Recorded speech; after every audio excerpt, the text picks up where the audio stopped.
will be reading the motion to dismiss by the defense team of Karen Reed. The motion reads, "Now comes the defendant Karen Reed by and through undersigned counsel, and hereby moves this honorable court, pursuant to the 5th, 6th, and 14th Amendments to the United States Constitution and Article 12 of the Massachusetts Declaration of Rights, to dismiss counts 1 and 3 currently pending against her on the grounds that the jury reached a unanimous decision to acquit her on those charges, and alternatively, because there was no manifest necessity supporting the declaration of a mistrial with respect to the charges on which the jury had agreed that Miss Reed was not guilty, and that therefore a retrial on such counts would violate the double jeopardy protections of both federal and state constitutions. The ancient right to a jury trial is no mere, quote, procedural formality, but rather a fundamental reservation of power to the American people," unquote, Erlanger versus United States. By requiring the executive branch to prove its charges to a unanimous jury beyond a reasonable doubt, the 5th and 6th Amendments seek to mitigate the risk of prosecutorial overreach and misconduct, including the pursuit of pretended offenses and arbitrary convictions, end quote. So these are case laws that the defense is citing in their motion to dismiss. And they cite another case law, quote, "Prominent among the reasons colonists cited in the Declaration of Independence for their break with Great Britain was the fact Parliament and the Crown had deprived them in many cases of the benefits of trial by jury," end quote. Another case law, quote, "After securing their independence, the founding generation sought to ensure what happened before would not happen again. As John Adams put it, the founders saw representative government and trial by jury as the heart and lungs of liberty," end quote. The motion continues. "It follows that a jury acquittal is entitled to the utmost respect in our criminal justice system. Quote, the double jeopardy clause provides that no person shall be subject for the same offense to be twice put in jeopardy of life or limb," end quote. Bluford versus Arkansas. Another quote, "The clause guarantees that the state shall not be permitted to make repeated attempts to convict the accused, thereby subjecting her to embarrassment, expense, and ordeal, and compelling her to live in a continuing state of anxiety and insecurity, as well as enhancing the possibility that even though innocent, she may be found guilty." Another quote, "Perhaps the most fundamental rule in history of double jeopardy jurisprudence has been that a verdict of acquittal could not be reviewed on error or otherwise without putting a defendant twice in jeopardy and thereby violating the Constitution." Commonwealth versus Taylor. The motion continues. "Here, the very day after a mistrial was declared, undersigned counsel began receiving unsolicited communications from 3 of the 12 deliberating jurors, indicating in no uncertain terms that the jury had a firm 12-0 agreement that Miss Reed was not guilty of 2 of the 3 charges against her, including the charge of murder in the 2nd degree. Given the central importance that acquittals have held in our criminal justice system for hundreds of years, the defense respectfully submits that the jury's unanimous agreement precludes re-prosecution of Miss Reed on counts 1 and 3, and mandates dismissal of those charges. Alternatively, to the extent the court believes further factual development is required, the defense respectfully requests that a post-verdict inquiry be held on the issue and that the court authorize defense counsel to seek additional proof from the jurors regarding their having unanimously acquitted the defendant of 2 of the 3 charges against her, prior to indicating to the court that they could not reach a verdict on the 3rd charge alone. And then it goes into background. On June 9th, 2022, Miss Reed was charged via 3 separate indictments with murder in violation of MGL Chapter 265, subsection 1, Count 1, vehicular manslaughter in violation of MGL Chapter 265, subsection 13.5, Count 2, and leaving the scene of personal injury or death in violation of MGL and Chapter 90, subsection 24, 2, A.5, 2. A jury trial began on April 16, 2024. On June 25th, 2024, the jury began deliberations. Okay, and then on July 1st, 2024, when the jury presented a note to the court, all counsel were ordered to the courtroom. See Alan J. Jackson affidavit. The note was not presented to counsel for review. Rather, the court indicated that the jury was at an impasse. Once the jury was seated, the court then read the jury note verbatim in open court, and without providing an opportunity for defense counsel to be heard, the court declared a mistrial and excused the jury. Wow. Yeah. It continues. In short, neither defense counsel nor the defendant consented to the mistrial. And the court never ascertained from the jury whether its deadlock was in relation to 1, 2, or all of the charges in the indictment. And that is true. If you're following along, what the defense is saying so far is that because the jury was unanimous in counts 1 and 3, Karen Reed should be acquitted of those 2 counts because those were jury verdicts. They were 12-0 unanimous decisions on counts 1 and 3.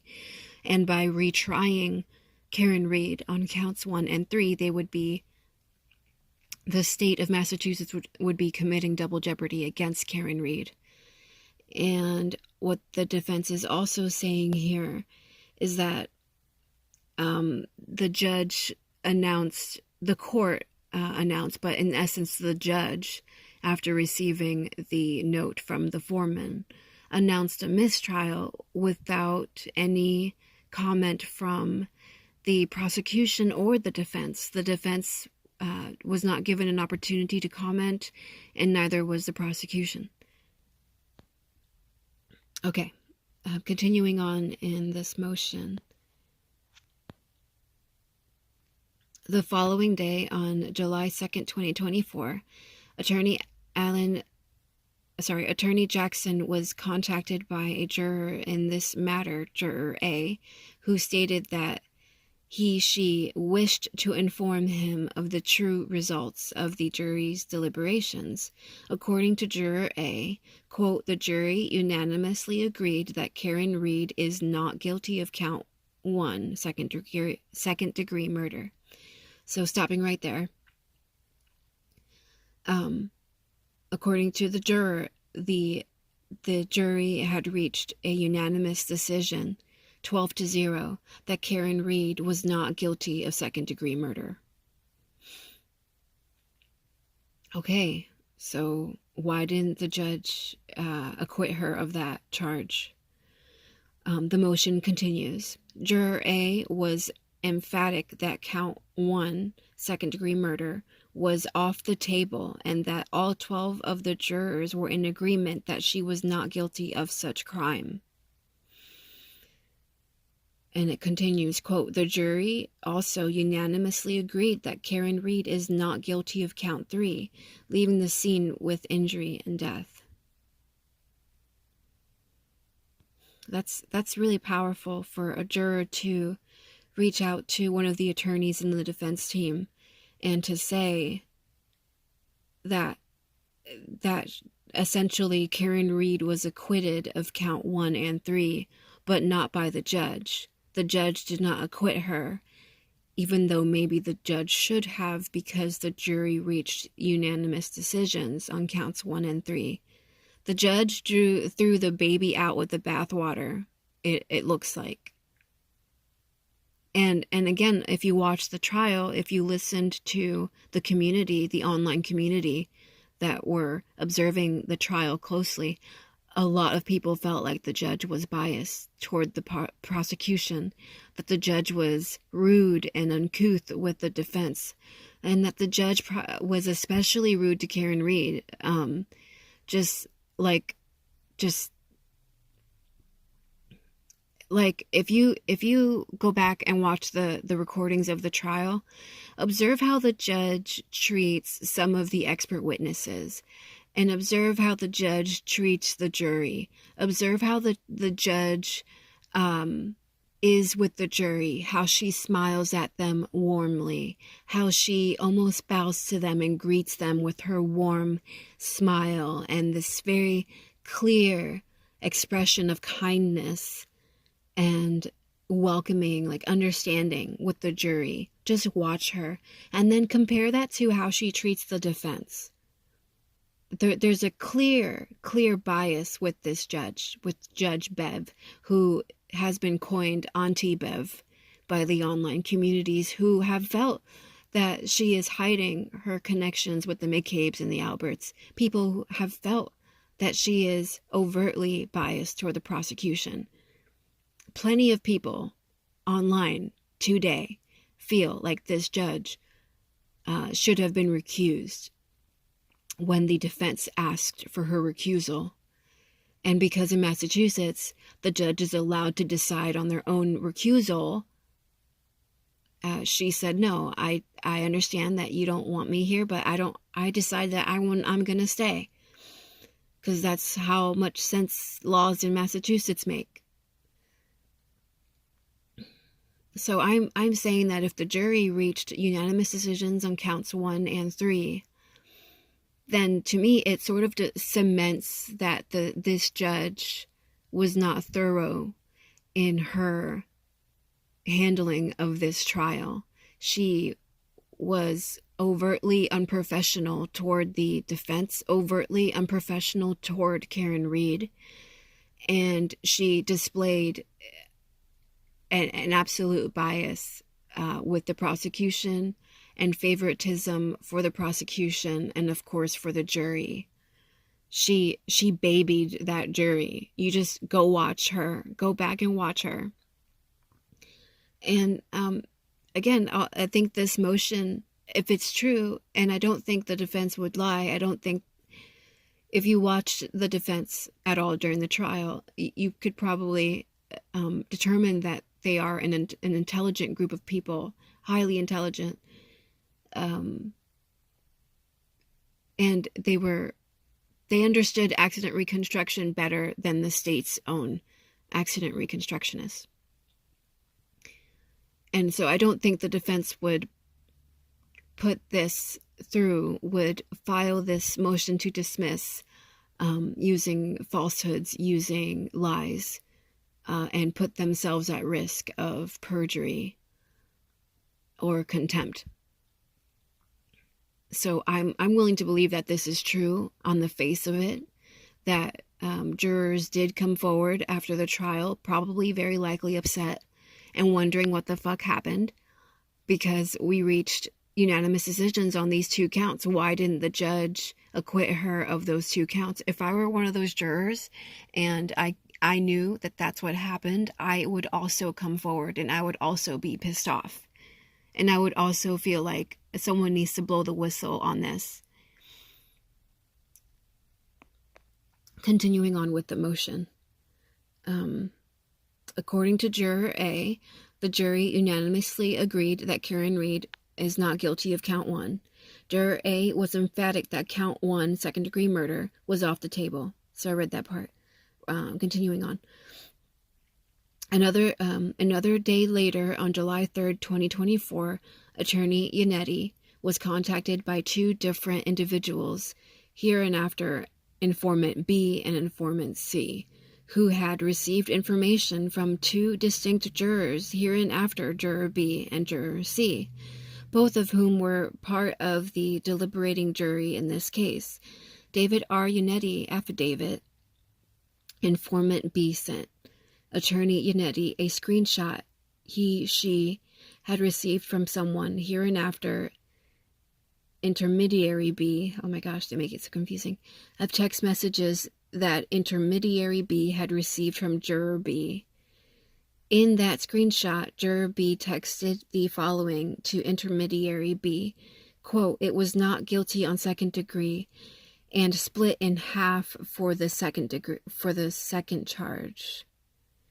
Split in half for the second charge. So they were unanimous on counts 1 and 3, and it was 6-6 on the second charge. They were split in half. The quote continues, "I thought the prosecution didn't prove the case. No one thought she hit him on purpose or even thought she hit him on purpose." Sick. That's a little confusing. It might be a typo. I'm going to read it again. The quote reads from intermediary B, quote, "It was not guilty on second-degree murder and split in half for the second charge. I thought the prosecution didn't prove the case. No one thought she hit him on purpose or even thought she hit him on purpose." It's a little confusing. Continuing with the motion. Informant C had been in contact with another individual, intermediary C, who is a co-worker and friend of Juror C, and joined a Zoom meeting during which Juror C discussed the trial. Informant C sent Attorney Unetti the below screenshots of her text messages with intermediary C regarding what Juror C revealed in the Zoom meeting. So just stopping here, this is a little confusing. It's a little much to follow. It's like, I understand they're trying to be very precise with who is communicating what, and they're trying to create anonymity for the individuals involved by using terms like intermediary B, intermediary C, informant B, informant C, but by doing so, it can be rather confusing. So I'm continuing on in the motion.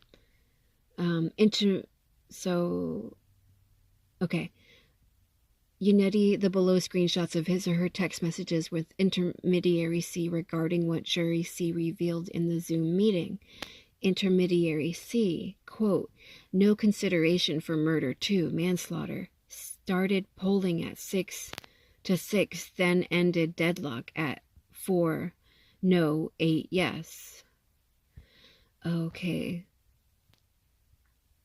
Informant C, "Interesting. If it was no consideration for murder 2, shouldn't she have been acquitted on that count and hung on the remaining chargers? I think it's a typo. Goes back to the jury verdict slip. That was all confusing." And breaking away from the motion here, you'll recall that there was an issue with the jury verdict slip that according to the judge, the way it was presented, the jury slip was that the slip itself is a not guilty slip, but if the jury feels that she is guilty, then there were a couple check boxes they could mark for guilty of such and such, guilty of such and such, but that the slip itself was not guilty. And if the jury felt that she was not guilty, they just have to not select the check marks. I mean, it was very confusing. And Unetti himself, who was a Massachusetts defense attorney, he's been practicing in Massachusetts for a long time, and Unetti himself said he never saw a form like that. So again, there's just multiple red flags with this judge, with the manner in which this judge conducted herself and the presentation of legal processes in this trial, especially when the jury verdict slip was up for question. And initially she was just so rude about it with Jackson, how Jackson was pushing back on the slip, how it's like almost intentionally confusing, and it was appearing as if the jury didn't even have the option to select not guilty. And the judge was at first, she like pushed back at Jackson, but then she came back later and said, I changed the verdict slip, and then everybody agreed on the way the verdict slip looked, but the jury was still confused on the verdict slip. And this is clear now with this motion to dismiss now, in July 2024, like a week after the mistrial was announced. Like, this case was sloppy from the beginning to the end. From the night that John O'Keefe died on Brian Albert's lawn, and Brian Albert didn't care, and Brian Albert didn't go out there to help him, and Brian Albert didn't even help him in the morning when the popo showed up. Brian Albert was completely unscathed while John O'Keefe suffered a horrific death. And the investigation that occurred thereafter, the lack thereof, was sloppy. It was a joke. And all the way up to the accident reconstruction from Trooper Paul, that was a complete joke. Ask anybody that understands accident reconstruction. They know full well that Trooper Paul does not and did not know what he was talking about while he was on the stand. And then now with this issue that, the jury reached unanimous verdicts on 2 out of the 3 counts. Like, what the fuck is going on with the state of Massachusetts? Like, from the beginning to the end of this case, this shouldn't happen. It's like 1 or 2 mistakes, 1 or 2 fuck-ups, sure, we're all human. But this case, this Massachusetts versus Karen Reed case, has had multiple fuck-ups throughout the entire ordeal. To me, the only group that's had their shit together is the defense team. The state of Massachusetts, the troopers, the Camden PD, the Boston PD, the other officers involved, the first responders involved that were also friends with the McCabe's and the Alberts, all of them dropped the fucking ball because it was clearly a cover-up. The only people that have their shit together are Karen Reed and the defense team and Lucky, the snowplow truck driver. The only people that have their shit together. All right, I'm continuing on. Sorry to digress. This is infuriating. Okay, informant C, quote, interesting. If it was no consideration for murder, too, shouldn't she have been acquitted on that count and hung on the remaining charges? Goes back to the jury verdict slip that was all confusing. Intermediary C, quote, she should have been acquitted. I agree. Yes, the remaining charges were what they were hung on. And that instruction paper was very confusing.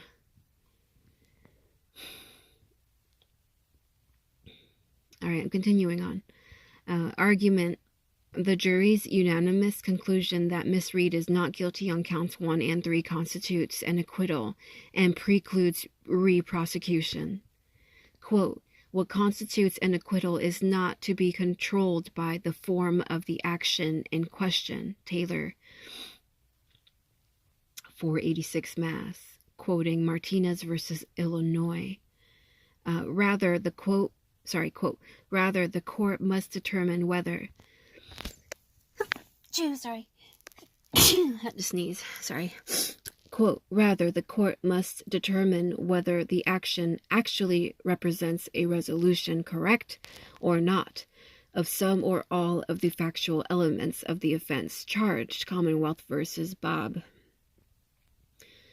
The motion continues. The mere presence or absence of, quote, check marks on a form, end quote, is not dispositive. Taylor, 486 Mass.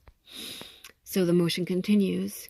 Here, the attached affidavits by attorneys Jackson and Yannetti reflect statements by 3 deliberating jurors. that the jury had reached a final unanimous conclusion that Miss Reed was not guilty on counts 1 and 3. There was nothing tentative about the jurors' statements. To the contrary, they were definitive in describing the result of the jury's deliberations. Okay. And then it continues, Juror A was emphatic that count 1, second-degree murder, was off the table, and that all 12 of the jurors were in agreement that she was not guilty of such crime, end quote. David R. Yannetti, affidavit. Reflecting text message from Juror B, quote, it was not guilty on second degree. No one thought she hit him on purpose or even thought she hit him on purpose. Reflecting Juror C statements relayed by intermediary C that there was, quote, no consideration for murder 2, end quote, and Miss Reed, quote, should have been acquitted, end quote, on that count.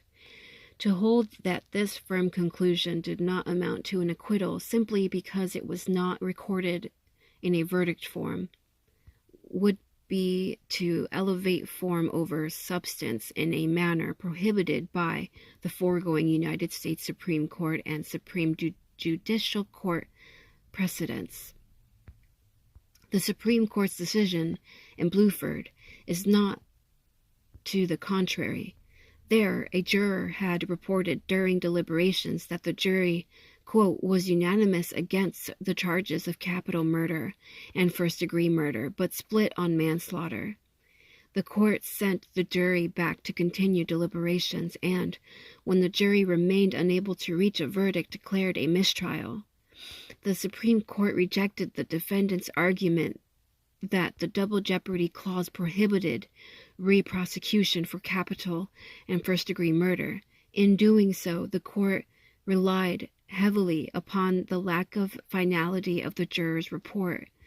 Quote, the jury's deliberations had not yet concluded, quote, and it, quote, went back to the jury room to deliberate further, quote, end quote.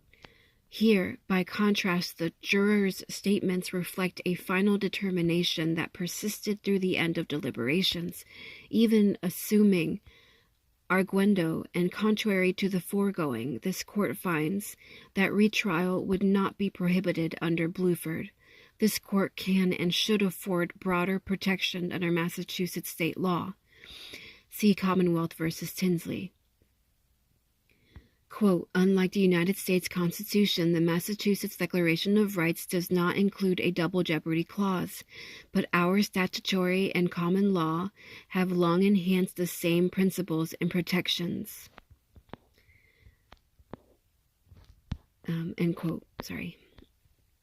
B.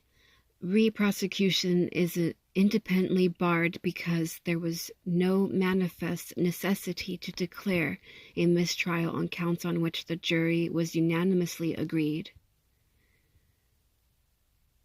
Quote, the double jeopardy clause affords a criminal defendant a valued right to have her trial completed by a particular tribunal, Taylor 486 Mass.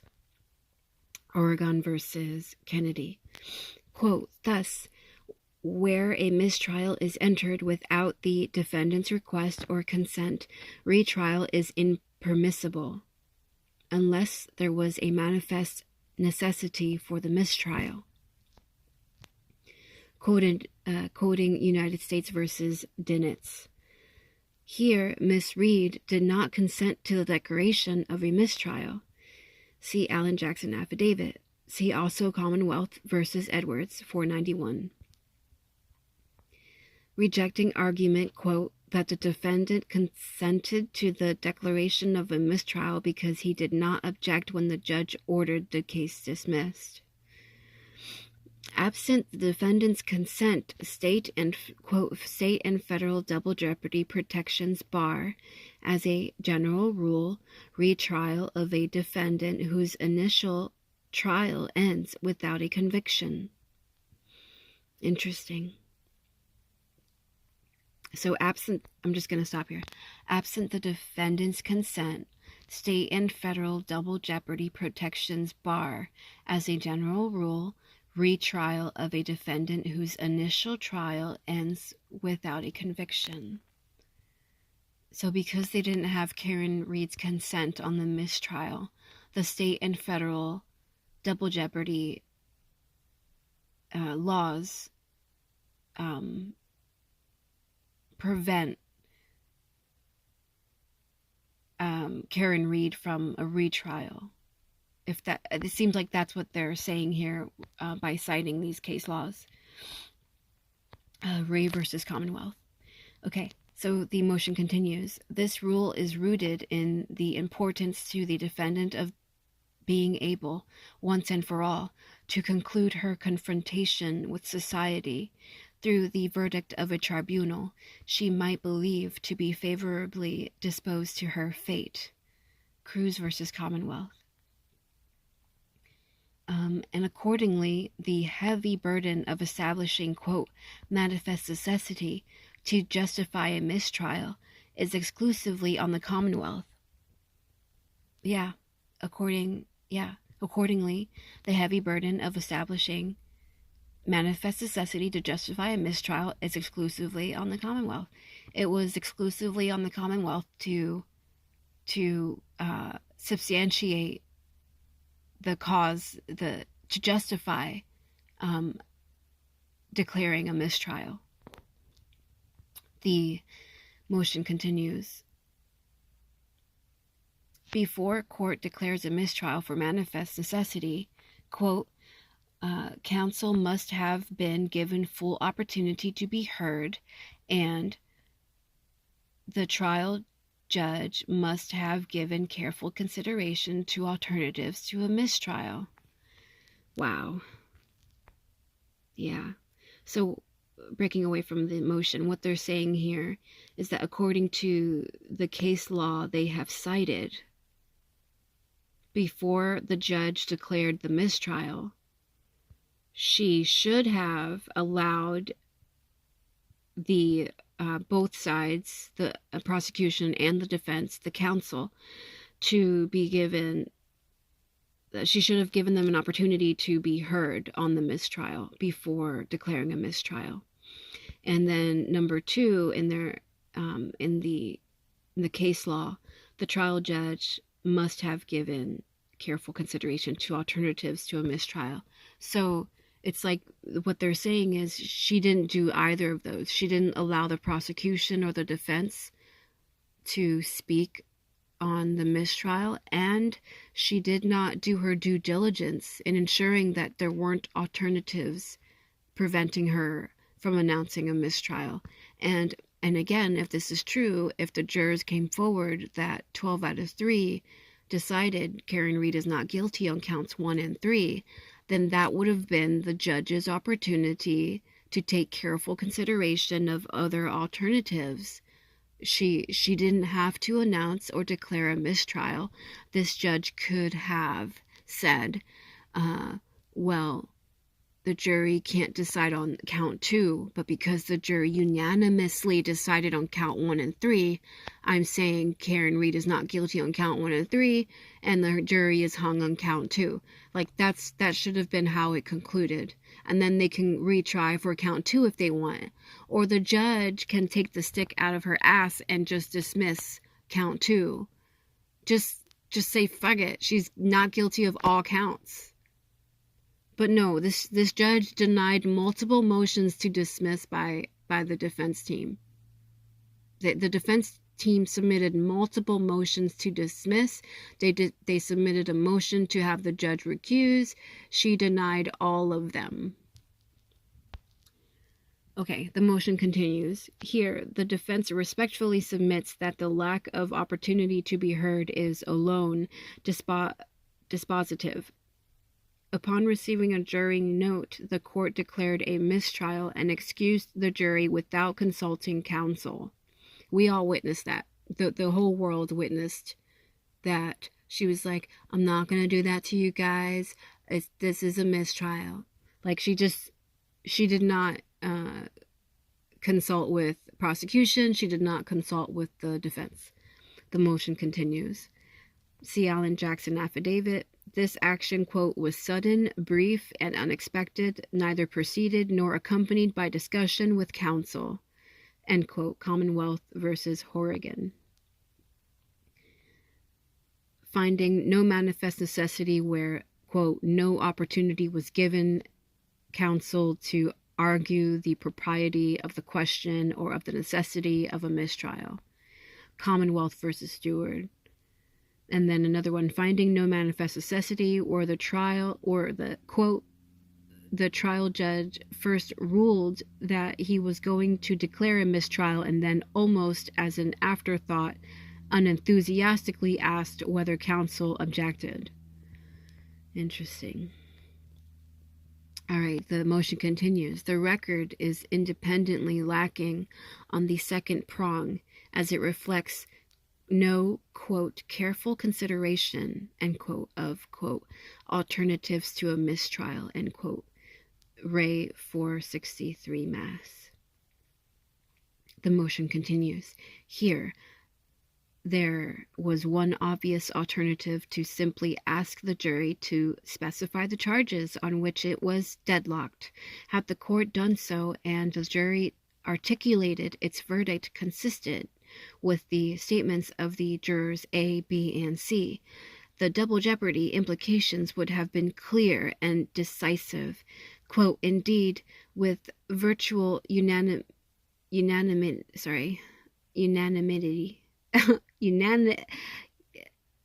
I'm just going to say they were unanimous. The cases have applied collateral estoppel to bar the government from relitigating a question of fact that was determined in defendant's favor by a partial verdict, end quote. United States versus Mespolide. And see also Wallace versus Havener. So they're providing multiple case laws for this motion to dismiss, like case law upon case law upon case law. All right.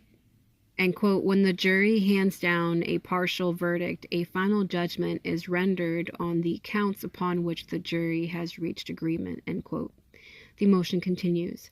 The Supreme Judicial Court's holding in Commonwealth versus Roth that courts should not request partial verdicts on lesser included offenses charged in a single count does not pertain here, as the Roth court acknowledged, quote, inquiry concerning partial verdicts on lesser included offenses, end quote, that have not been separately charged, quote, carries a significant potential for coercion, end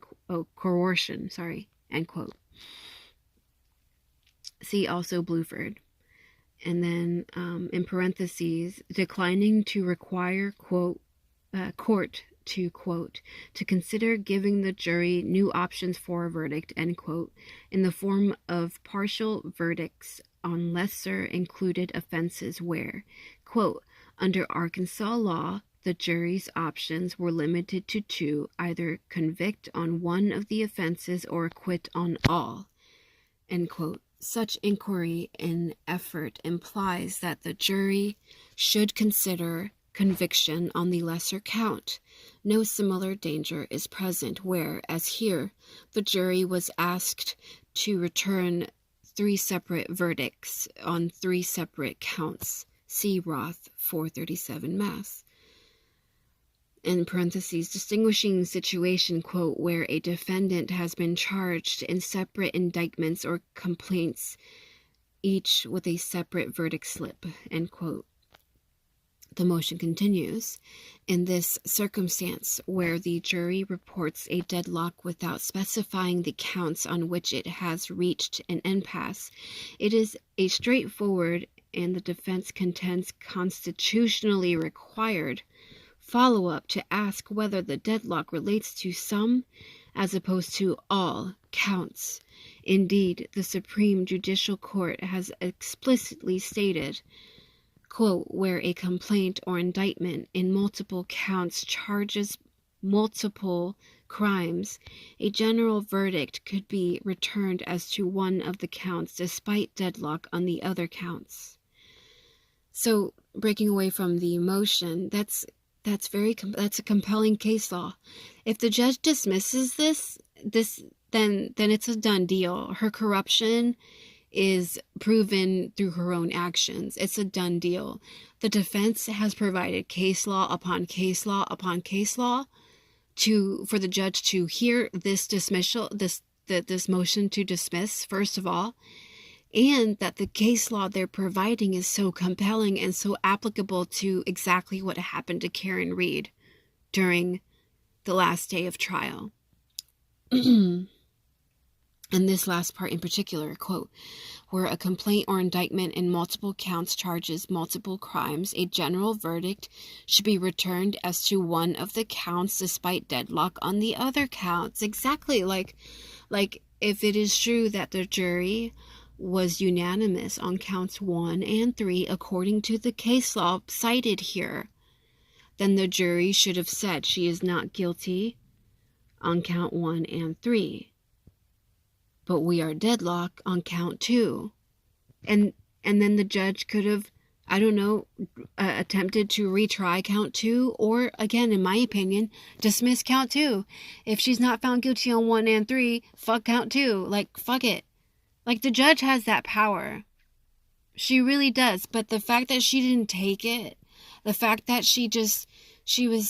this was like her court, her house, you could tell like she was in her ego a lot during this trial. And she ran it however the fuck she wanted to run it. Just like Michael Trooper Proctor ran this so-called investigation however the fuck Michael Proctor wanted to run it. So too did Judge Bev. So I will be making a part 2 to this possibly. But if I don't hate me. Thank you for watching.